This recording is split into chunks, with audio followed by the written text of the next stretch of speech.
మనం ఈ వీడియోలో అమ్మాయిలు స్కూటీలు నడిపినప్పుడు జరిగిన కొన్ని ఫన్నీ ఇన్సిడెంట్స్ చూద్దాం.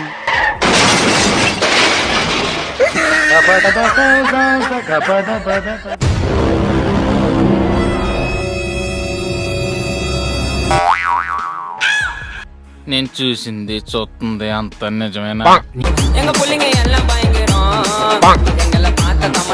మనం ఎక్కడైనా ట్రాఫిక్ పోలీసుని చూస్తే బండిని పక్కకు తిప్పుకొని వెళ్ళిపోతాం. కానీ ఈ ఆంటీ మాత్రం ట్రాఫిక్ పోలీస్ ఆమె బండిని పట్టుకున్నా కూడా అతన్నే లాక్కొని వెళ్ళిపోతుంది.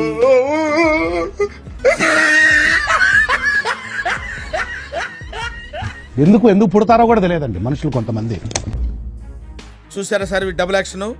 ఈ పాప అయితే రైట్ ఇండికేటర్ వేసి బండిని లెఫ్ట్ కి తిప్పుతోంది.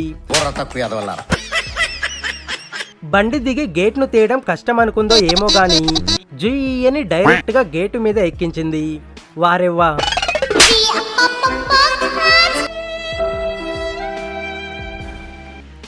ఈ అమ్మాయి రోడ్లో వెళ్తున్నప్పుడు పక్కన ఫ్రెండ్ కనపడగానే అదేదో వాళ్ళ బాబు రోడ్ అయినట్టు బైక్ ను నడి రోడ్డు పైన పార్క్ చేసి తన ఫ్రెండ్ దగ్గరికి వెళ్ళిపోయింది. A few moments later. ఈ స్కూటీ ఆంటీ షాప్ ముందర బండిని పార్క్ చేద్దామని చూస్తుంది.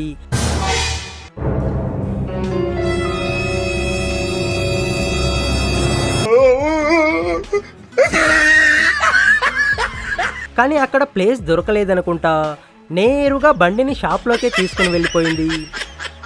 ఈ కాలేజీ నిబ్బీలు వెనక్కి ముందుకు చూసుకోకుండా నేరుగా వెళ్ళి ఆ అమాయకుడికి డాష్ కొట్టేశారు.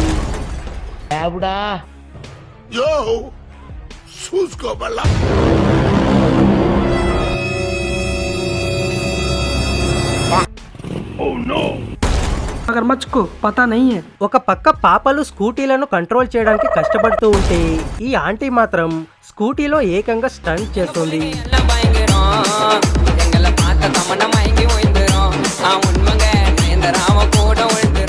ఈ పాపలు ఆంటీని చూసే ఇన్స్పైర్ అయినట్టున్నారు. పాపం ఆంటీకేమో ఎక్స్పీరియన్స్ ఉన్నింది కానీ పాపలకు లేదుగా. ఈవిడైతే బండిని బాగానే నడుపుకుంటూ వెళ్ళింది కానీ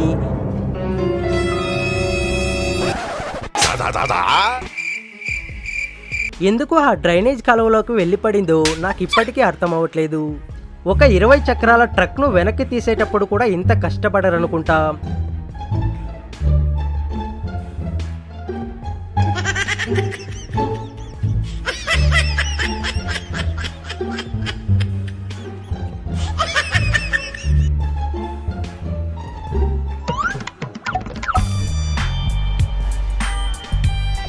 పెద్ద ఆయన రోడ్డు మీద వెళ్తుంటే ఒకసారి డాష్ ఇచ్చింది. కానీ పెద్ద ఆయన సర్లే పాపం ఆడపిల్లే కదా అని వెళ్ళిపోతూ ఉంటే ఈసారి వెనుక నుండి ఫట్ అని గుద్దింది.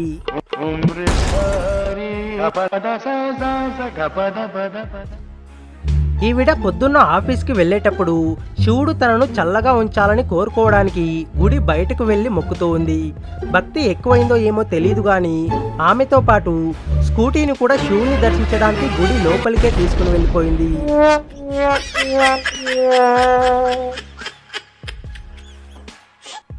ఫ్రెండ్స్, ఈ వీడియోలో మీకు బాగా నచ్చిన ఇన్సిడెంట్ ఏదో కింద కామెంట్ చేసి, మీకు ఈ వీడియో బాగా నచ్చినట్లయితే ఈ వీడియోకి సీక్వెల్ కావాలంటే పార్ట్ 2 అని కామెంట్ చేయండి.